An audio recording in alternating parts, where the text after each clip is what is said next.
Malakas ang ulan sa labas ng bintana. Binabaybay ng hangin ang mga bubong ng mga bahay sa kalye ng Barangay Santol, tila may galit ang kalikasan.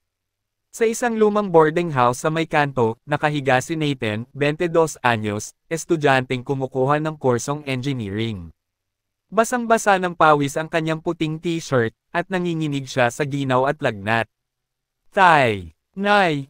Mahinang ungol niya habang nilalabanan ang pagkahilo. Kanina pa siya sumusubok tumawag.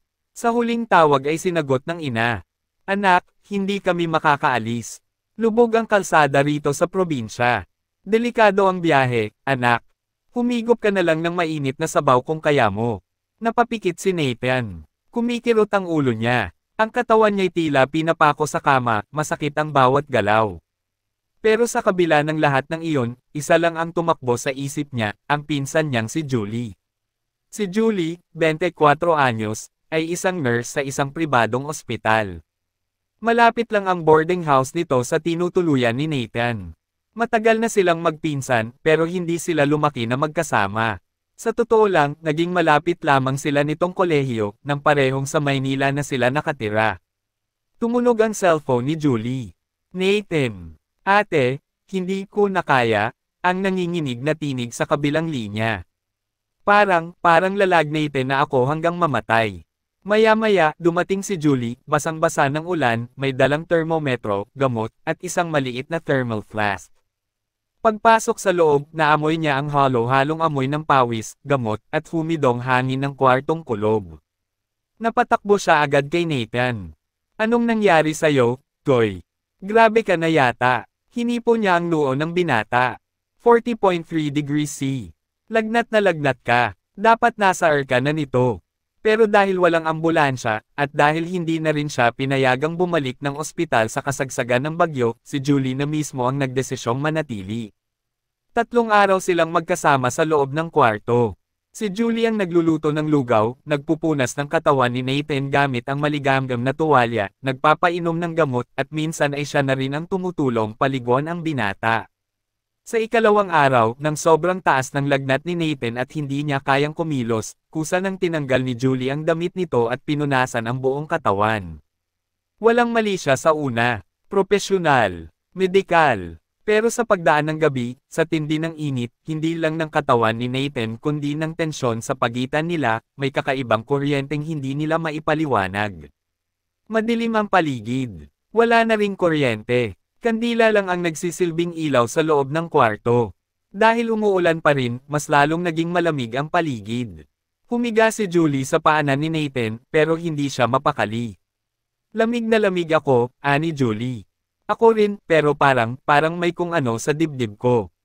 Dahan-dahang gumapang ang tingin nila sa isa't isa.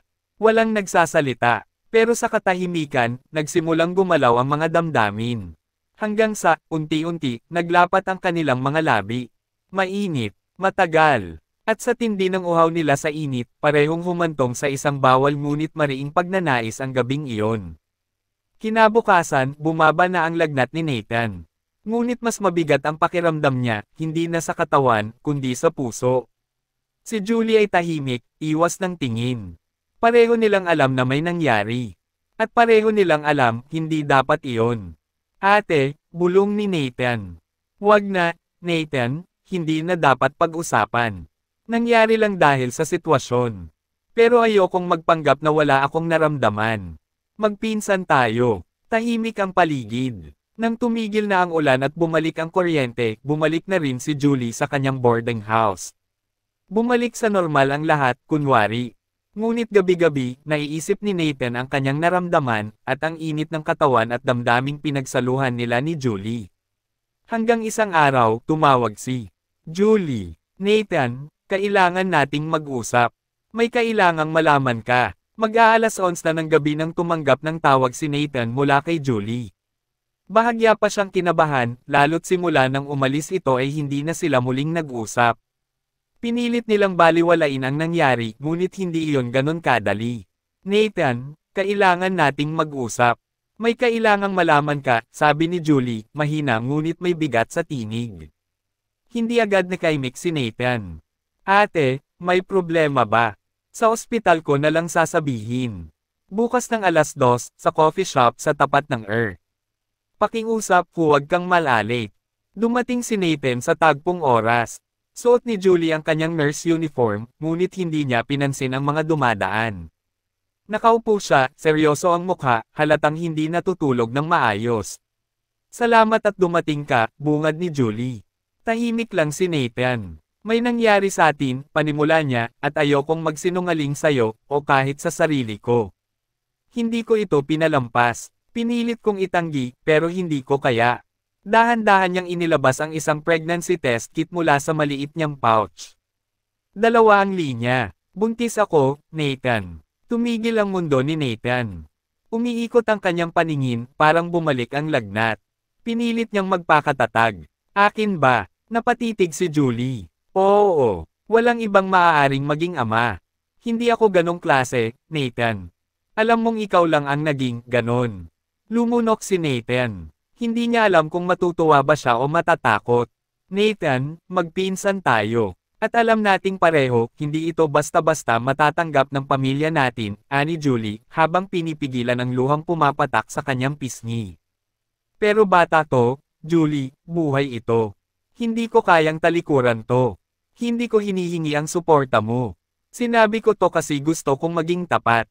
Bahala ka kung lalayo ka o mananatili. Umiling si Nathan. Hindi kita iiwan. Sa pagkakataong iyon, ang hawak nila sa isa't isa ay hindi lang emosyon, kundi responsibilidad. Isang buhay na bunga ng init, ngunit ngayon ay unti-unting umuusbong na parang bagong umaga pagkatapos ng bagyo. Hindi naging madali ang sumunod na buwan. Nalaman ng pamilya ang tungkol sa sitwasyon. Galit, hiya, at pagkadismaya ang nangingibabaw.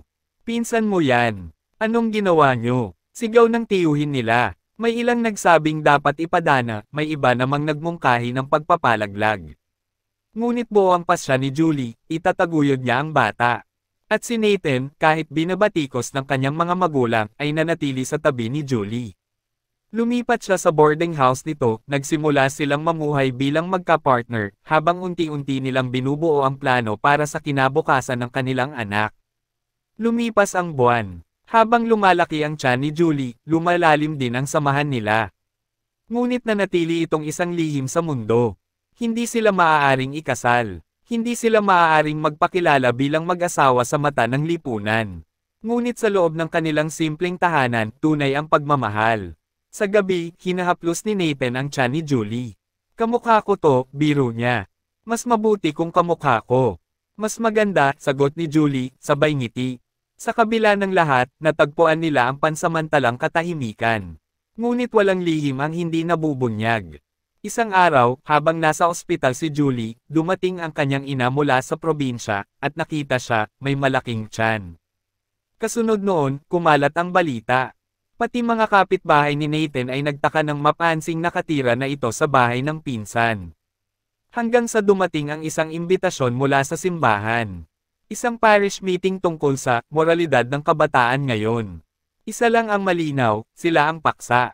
Humarap si Nathan at Julie sa simbahan, sa harap ng mga mata ng tsismosa, moralista, at mapanghusga. Ngunit hindi sila pumatol. Tahimik lang silang umalis, magkahawak ang kamay. Nathan, sabi ni Julie. Habang naglalakad pa uwi, salamat sa hindi pagbitaw. Ikaw ang tahanan ko, sagot ng binata. At ang anak natin ang magiging dahilan kung bakit titigil ang bagyo sa buhay natin. Isang hapon, habang naglilinis si Nathan sa labas ng boarding house, naramdaman niya ang unang patak ng ulan. Pagtingin niya sa itaas, madilim na ulap. Kasabay noon, lumabas si Julie, hawak ang tiyan. Tay, gusto na niyang lumabas. Sa loob ng ospital, habang umiihip pa rin ang ulan sa labas, isinilang ang isang sanggol na babae. Malusog, maputi, may matatalim na matang tila bumabalik sa alaala ng bagyong naging simula ng lahat. Pinangalanan nila itong Luna, sa gisag ng pag-asa sa gitna ng gabi. Ang pag-ibig ay hindi laging perpekto. Minsan, dumarating ito sa anyong bawal, mahirap, o tinututulan. Ngunit kung ito'y may katapatan, paninindigan, at malasakit, maaaring ito rin ang pinakabanal. At si Nathan, na minsang nanghina sa init ng katawan, ay ngayoy lalaking natuto magmahal sa gitna ng bagyo.